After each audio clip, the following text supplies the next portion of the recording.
Hello दोस्तों, आज हम एलआईसी के एक बेहतरीन प्लान धन वृद्धि की बात करने वाले हैं जिसका प्लान नंबर है 869।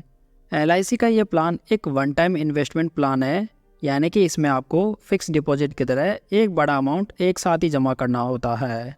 यदि आप भी अपना एक साथ पैसा जमा करना चाहते हैं तो आप इस इंश्योरेंस प्लान के बारे में सोच सकते हैं। इस प्लान की खास बात यह है कि इसमें आपको गारंटीड एडिशन मिलता है, यानी कि इसमें जो भी आपको बेनिफिट दिए जाएंगे वो एलआईसी की तरफ से गारंटीड होंगे। एलआईसी की 917 नंबर वाली पॉलिसी भी एक सिंगल प्रीमियम वाली पॉलिसी है, लेकिन इसमें आपको कोई भी गारंटीड एडिशन नहीं मिलता। लेकिन एलआईसी की धन वृद्धि एक ऐसी पॉलिसी है जिसमें कि आपको गारंटीड एडिशन का बेनिफिट तो मिलता ही है, साथ ही इसमें आपको इंश्योरेंस कवर भी मिल जाता है। ये इंश्योरेंस कवर आप अपनी ज़रूरत के हिसाब से कितना भी ले सकते हैं। इस पॉलिसी में आपको इंश्योरेंस कवर सेलेक्ट करने के लिए दो ऑप्शंस दिए जाते हैं। दोनों ही ऑप्शंस में से आपको जो भी विकल्प पसंद हो आप उसे चूज कर सकते हैं।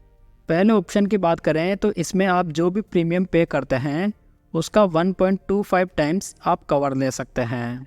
अगर हम ऑप्शन 2 की बात करें तो इसमें आप जो भी टेबुलर प्रीमियम पे करते हैं आप उसका 10 गुना इंश्योरेंस कवर ले सकते हैं।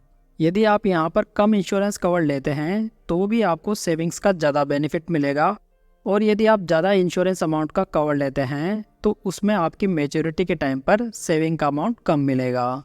चलिए अब इस प्लान की एलिजिबिलिटी और टर्म्स एंड कंडीशंस को जानते हैं। तो यहाँ पर इस प्लान में सबसे पहले पॉलिसी टर्म की बात करते हैं, यानी कि कितने साल के लिए आपको इस पॉलिसी को लेना होगा।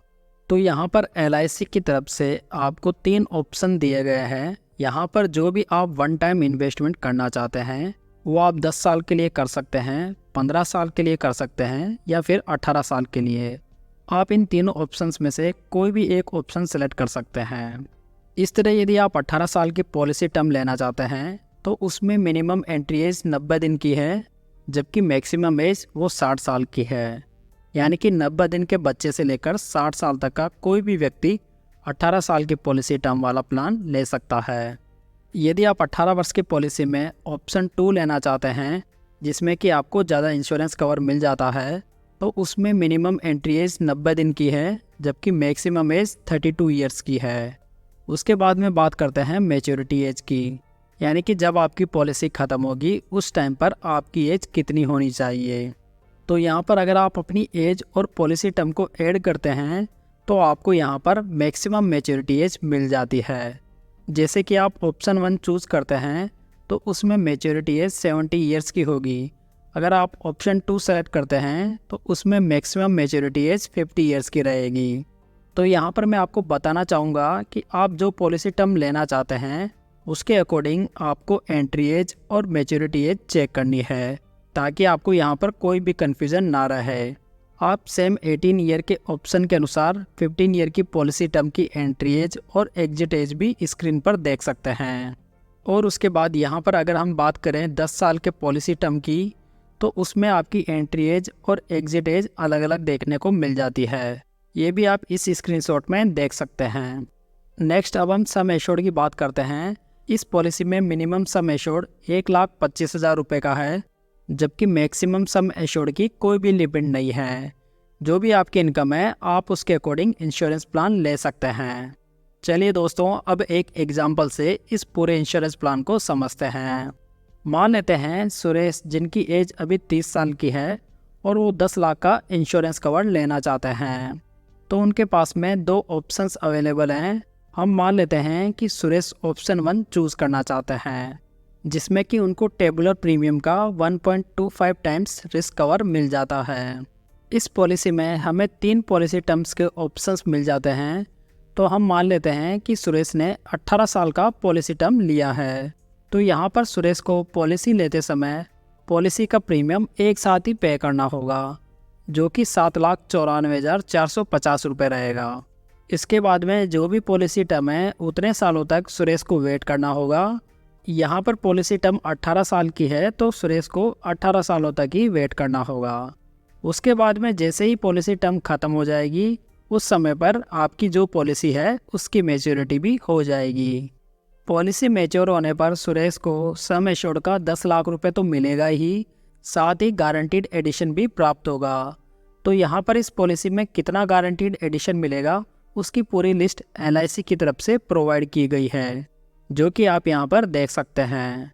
तो यहाँ पर सुरेश का प्रीमियम है वो 7 लाख या 7 लाख से ज़्यादा का है, और अगर यहाँ पर पॉलिसी टर्म 18 साल का है तो उसमें आपको 75 रुपये का गारंटीड एडिशन मिलेगा। ये जो 75 रुपये का अमाउंट है वो 1000 रुपये के सम एश्योर्ड पर दिया हुआ है। अब यहाँ पर हमने जो पॉलिसी का सम एश्योर्ड लिया है वो 10 लाख रुपये का है, तो यहाँ पर हमें 10 लाख रुपये के हिसाब से गारंटीड एडिशन कैलकुलेट करना होगा। सबसे पहले 10 लाख रुपये का जो अमाउंट है उसे 1000 से डिवाइड करना है और 75 रुपीज़ से मल्टीप्लाई करना है। इससे जो हमारा 1 साल का गारंटीड एडिशन होगा वो कैलकुलेट हो जाएगा। उसके बाद में जो अमाउंट आता है उसे हमें 18 साल से मल्टीप्लाई करना होगा, क्योंकि ये जो गारंटीड एडिशन है वो सुरेश को 18 साल तक मिलने वाला है। तो टोटल गारंटीड एडिशन का अमाउंट 13,50,000 रुपये निकल कर आएगा। इस प्रकार इस पॉलिसी की मैच्योरिटी होने पर सुरेश को टोटल 23,50,000 रुपये मिलेंगे। तो ये तो बात हो गई पॉलिसी होल्डर के साथ में पॉलिसी टर्म के दौरान कोई भी दुर्घटना नहीं होती है। तो अब बात करते हैं कि अगर पॉलिसी टर्म के दौरान पॉलिसी होल्डर की डेथ हो जाती है तो उस केस में नॉमिनी को क्या क्या डेथ बेनिफिट्स प्राप्त होते हैं। तो यहाँ पर पॉलिसी टर्म के दौरान अगर पॉलिसी होल्डर की डेथ हो जाती है तो सम एश्योर्ड ऑन डेथ का भुगतान किया जाएगा। अगर पॉलिसी होल्डर ने ऑप्शन 1 चूज़ किया है तो जो भी टेबुलर प्रीमियम होगा उसका 1.25 टाइम्स नॉमिनी को डेथ बेनिफिट के रूप में मिलेगा। तो यहाँ पर जो हमारा एग्जाम्पल था उसके अकॉर्डिंग जो हमारा टेबुलर प्रीमियम था वो था 7,94,450 रुपये। तो अगर हम इसको 1.25 से मल्टीप्लाई करेंगे तो डेथ बेनिफिट 9,93,062 रुपये निकल कर आएगा। यदि पॉलिसी होल्डर ने ऑप्शन 2 सेलेक्ट किया है तो इस केस में जो भी टेबुलर प्रीमियम होगा उसका 10 गुना नॉमिनी को पेड किया जाएगा। डेथ केस में सम एश्योर्ड के अलावा गारंटीड एडिशन का भी भुगतान किया जाता है। जितने साल भी आपकी पॉलिसी चलती है उतने साल का गारंटीड एडिशन पे कर दिया जाता है। चलिए अब इस पॉलिसी के कुछ इंपॉर्टेंट पॉइंट्स देखते हैं। इस पॉलिसी में आपको कुछ एडिशनल प्रीमियम का भुगतान करके राइडर्स भी मिल जाते हैं जो कि आपको एडिशनल बेनिफिट देते हैं। इसमें आप LIC accidental death and disability benefit rider ले सकते हैं और LIC new term assurance rider भी ले सकते हैं। सरेंडर वैल्यू, अगर आप पॉलिसी लेने के बाद में पॉलिसी को सरेंडर करना चाहते हैं तो कभी भी आप पॉलिसी को सरेंडर कर सकते हैं।